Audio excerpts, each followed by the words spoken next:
Good morning, students. This is session 2 of 7th Standard Social Science, Term 3, History, First Unit, New Religious Ideas and Movements. So, children, listen carefully to this session.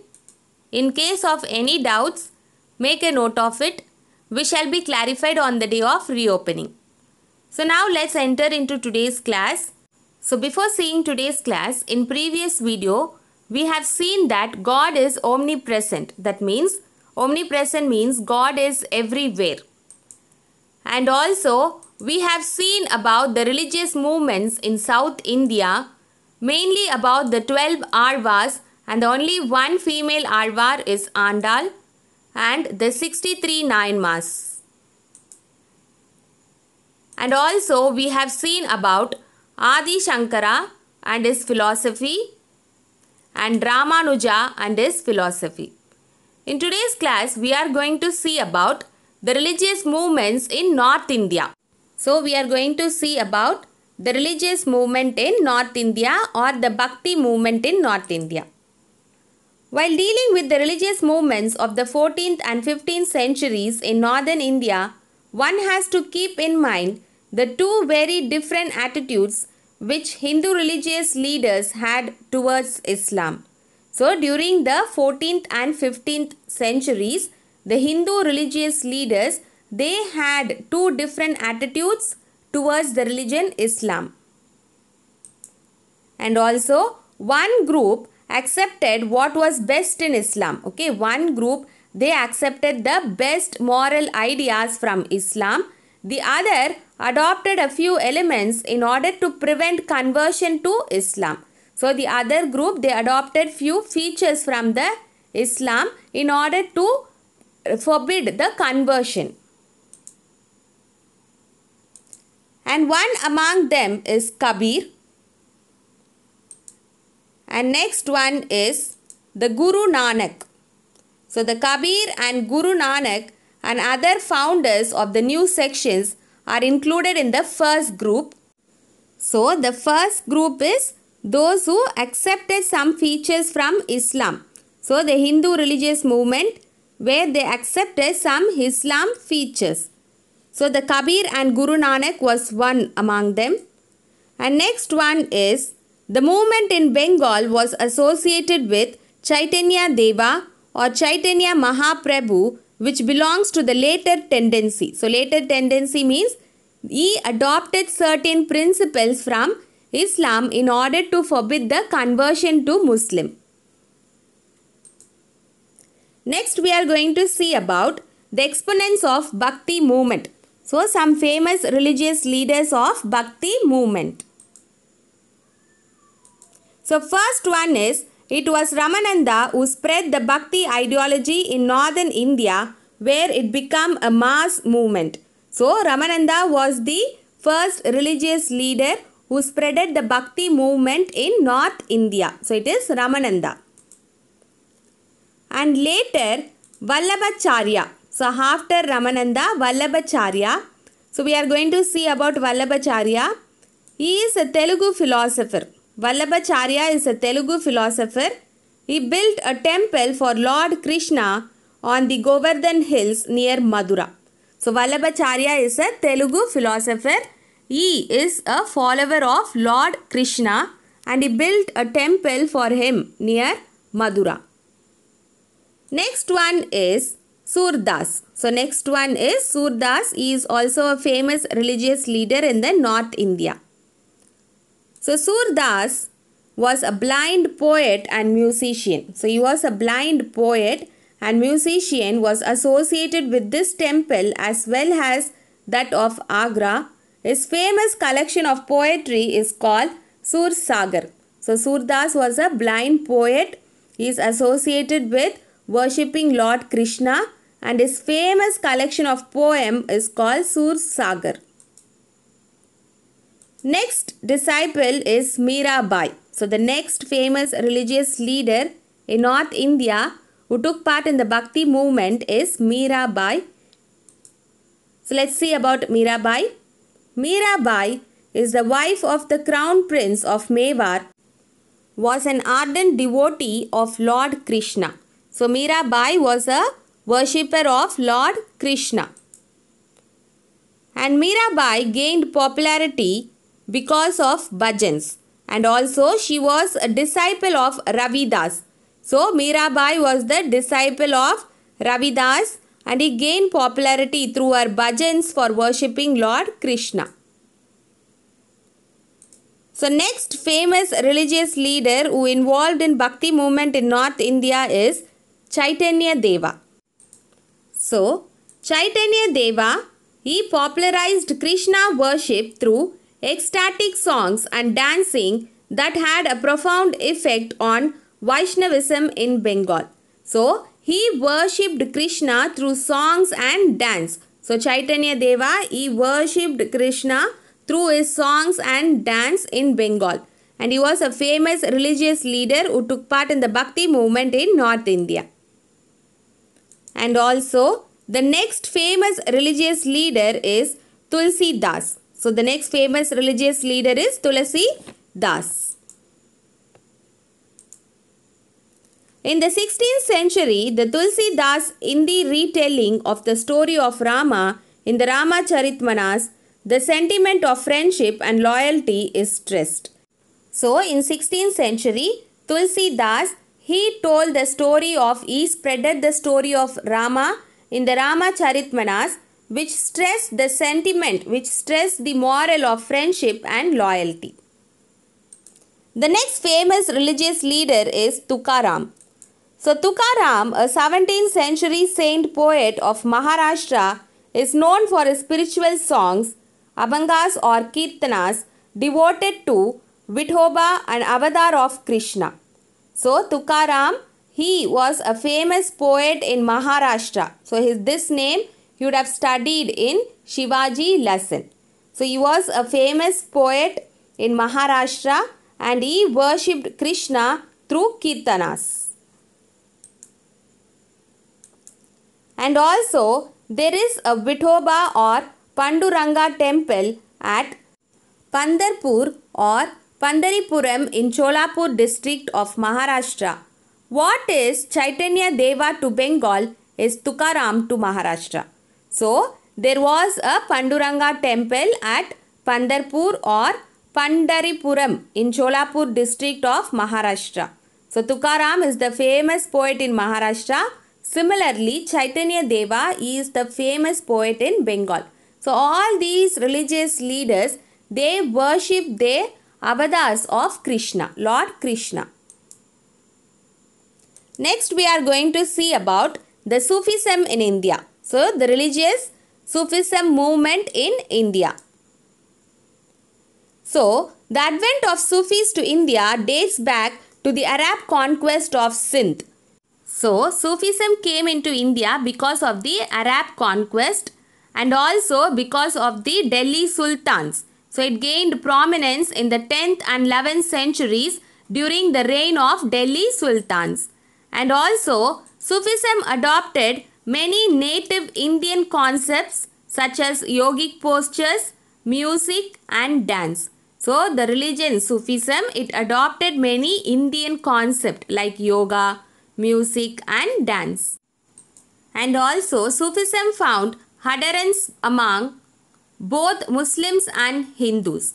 So Sufism was spreaded among both Muslims and Hindus. So both Muslims and Hindus accepted some common concepts from Sufism. The word Sufi takes its origin from Suf, meaning wool. The Sufis wore coarse garments made up of wool and hence they are called Sufis. Okay. The word Sufi is derived from the word Suf, which means wool. So they wear the garment, they wear the dresses made up of wool and hence they are called Sufis. And also Sufism was basically Islamic but was influenced by Hindu and Buddhist Mahayana section. It rejected the stringent content code of the ulemas. So Sufism was basically a Islamic religion but it accepted some concepts from Hindus and Buddhist Mahayana section and it rejected ulemas. So Hulimas means a board of council or a council of scholars. Okay, Ulema means a council of scholars. So it rejected the ulemas. Next is Sufis lived in hermitages akin to monasteries and functioned outside society. So the Sufis, they lived in a monastery. Next is the Sufis in medieval India. So we are going to see the divisions of Sufis in medieval India. So Sufis in medieval India were divided into three major orders. So they were Shishti. So first one is Shishti. Next one is Suravardi. And next one is Firdausi. First is Shishti, Suravardi and Firdausi. So these are the three major orders in Sufism. And also Moin-Uddin Chishti. So Moin-Uddin Chishti, he made Chishti order popular in India. So Moin-Uddin Chishti was the person who made the Chishti order popular in India. And then he died in Ajmer in the year 1236 and his resting place in the Ajmer Sarif Dargah in Ajmer or Rajasthan. So he died in Ajmer in the year 1236 and his resting place is called Sharif Dargah in Ajmer, Rajasthan. The best known Sufi sage of the early medieval period was Nizam-Uddin Auliya. So the best known Sufi sage during the medieval India was Nizam-Uddin Auliya of the Chishti order. And he made a large number of followers among the ruling class in Delhi. So the best known Sufi sage of the early medieval is Nizamuddin. He made many followers. Next is the poet Amir Khusrau. So the poet Amir Khusrau, he was one of the distinguished followers. So poet Amir Khusrau was one of the distinguished followers for Nizam-Uddin Auliya. Next we are going to see about the Suravardi order. Suravardi order was founded by an Iranian Sufi, Abdul Wahid Abu Najib. And the Firdausi order was a branch of Suravardi order and its activities were confined to Bihar. So Suravardi order was founded by Iranian Sufi Abdul Wahid Abu Najib, and Firdausi is a subdivision of Suravardi, and all these orders are based in Bihar. Next we are going to see about Kabir. So Kabir, as a Muslim, came under the influence of Varanasi based Saint Ramananda. So he is a Muslim, but he was influenced by the Saint Ramananda. He accepted some Hindu ideas and tried to reconcile Hinduism and Islam. So Kabir, he was basically a Muslim, but he was influenced by Ramananda and he accepted some Hindu ideologies.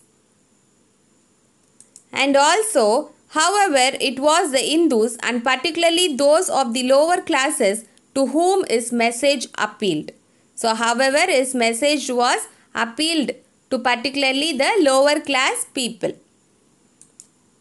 So Kabir believed that God is one and formless. So Kabir, he believed that God is one without any shape. Even though different religious sections give him different names and forms. So even though different religion gave him different name, but God is one and he has no shape. And also he opposed the discrimination on the basis of religion, caste and wealth. He also condemned meaningless rituals. So he opposed the discriminations based on the religion, caste and wealth in the society, and also the meaningless rituals or the meaningless worship to God. And Kabir's verses were composed in Bhojpuri language mixed with Urdu. So the Kabir message was composed in Bhojpuri language along with Urdu. The Kabir's Granthavali and the Bijak contain collections of Kabir's verses. So the Kabir's book name is Granthavali and the Bijak It contains the collection of Kabir's verses or Kabir's messages. Next one is Guru Nanak. So next leader is Guru Nanak. Guru Nanak was born in a village near Lahore in 1469 and he showed interest in religious discussions with other saints right from his early childhood.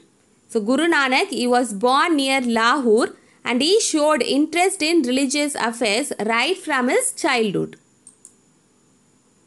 And also, his parents were keen to involve him in worldly life, but he was inclined towards spiritualism.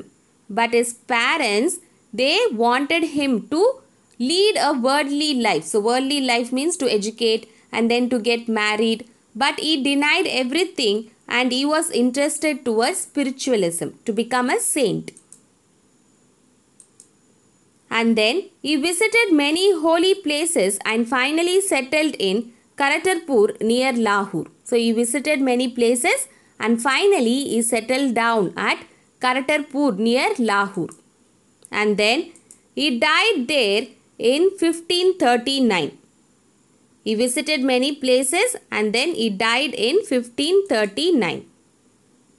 And also, to mark the 550th birthday anniversary of Guru Nanak, a corridor is being constructed by the Indian government that will link the Nanak shrine in Gurdaspur with Gurudwara Darbar Sahib at Karatarpur in Pakistan. So, as a remembrance of Guru Nanak birth anniversary, 550 birth anniversary, Indian government, they built a corridor which connect the Nanak shrine with the Gurudwara Darbar Sahib at Karatarpur in Pakistan. So, it connects the Nanak shrine in Gurdaspur with Gurudwara Darbar Sahib at Karatarpur in Pakistan. So, now this construction is completed. So, this construction was completed and it was opened. This corridor was opened by our Prime Minister Narendra Modi in 9th November 2019. And next is, Guru Nanak preached that God is without form and wanted his followers to practice meditation upon the name of God for peace and ultimate salvation. So Guru Nanak, he also preached that God has no shape and he stressed on meditation. So he stressed on meditation upon the name of God for peace and salvation. And he is considered the first Guru by the Sikhs. So Guru Nanak is considered as the first Guru by the Sikhs, and Guru Nanak had a great contempt for Vedic rituals and caste discrimination. So like Kabir, Guru Nanak also opposed the caste discriminations in the society, that is upper caste, lower caste, and also the Vedic rituals, the Vedic worship and the caste discrimination, and he was considered as the first Guru. The teachings of Guru Nanak formed the basis of Sikhism, a new religious order founded in the late 15th century. So, the teachings of Guru Nanak only led the foundation of a new religious movement, that is Sikhism, in the 15th century. And the Guru Granth Sahib, so the Guru Nanak teaching was compiled in a book. The Guru Nanak teaching was compiled in a book, and that book name is called Guru Granth Sahib. So, this book is considered as the holy book of the Sikhs. And also, the Guru Nanak's teachings were spread through the group of singing hymns called Kirtanas. So, singing hymns called Kirtanas.